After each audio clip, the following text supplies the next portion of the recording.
आजादी का Amrit Mahotsav.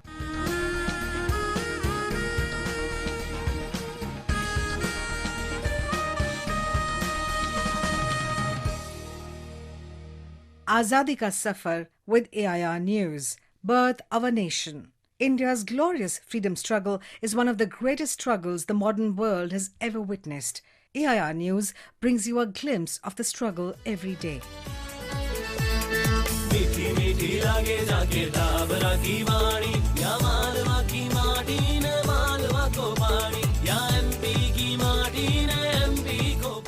On 3rd June 1857, the First War of Independence reached Neemuch, Madhya Pradesh, as the sepoys rose in the uprising against British rule. A brigade of native Bengal troops stationed at Neemuch mutinied and marched to Delhi. Neemuch was the most southerly place to which the uprising extended. European officers took refuge in the fort in the city and were later besieged by independence activists from Mandsaur. The British defended the city until relieved by the Malwa field force. Historically, Neemuch was the location of a palace in the district of the Ajmer province.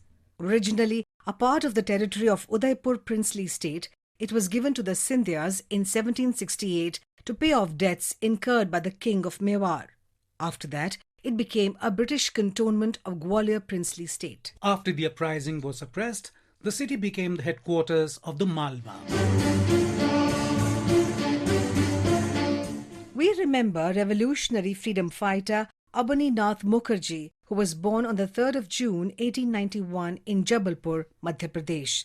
While studying in college, Abani got inspired by the revolutionary freedom movement against British colonialism in India.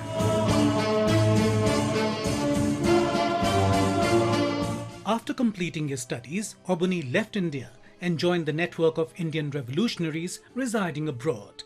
He took charge of raising funds and collecting arms and ammunition in Germany and Japan, and supplying these to the revolutionaries resisting colonialism on Indian soil. Mukherjee came back to India in 1912 and continued his work by joining a revolutionary organization in Uttar Pradesh. He was arrested by the British in Singapore while returning from Japan.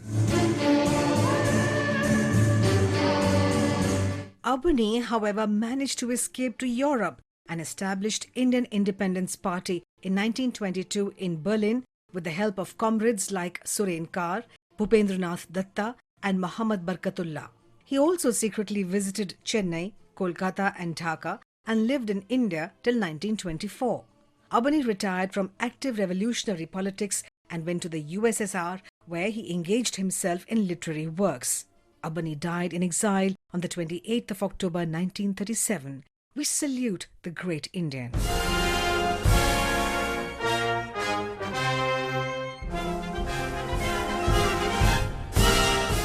On June the 3rd, 1947, the last British viceroy of India, Mountbatten, proposed the June the 3rd Plan, which is also called the Mountbatten Plan. The plan included the principles of partition, autonomy, sovereignty to the two new nations, and their right to make their own constitution. The princely states were given a choice to either join India or Pakistan.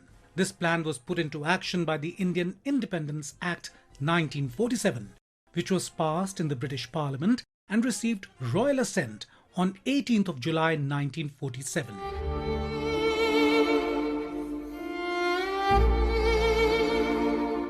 According to the provisions of the Mountbatten Plan, British India was to be partitioned into two dominions, India and Pakistan. The constitution, framed by the Constituent Assembly, already formed in 1946, would not be applicable to the Dominion of Pakistan, and the question of its separate Constituent Assembly would be decided by the new Dominion.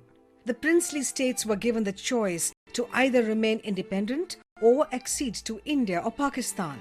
The British suzerainty over these kingdoms was terminated.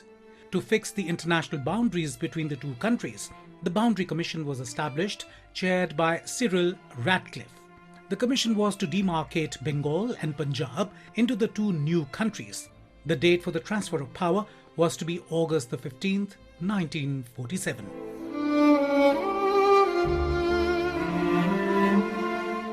the consequences of the partition continue to affect the new nations and their citizens. That brings us to the end of this episode of Azadi Ka Safar with AIR News. See you in the next episode tomorrow.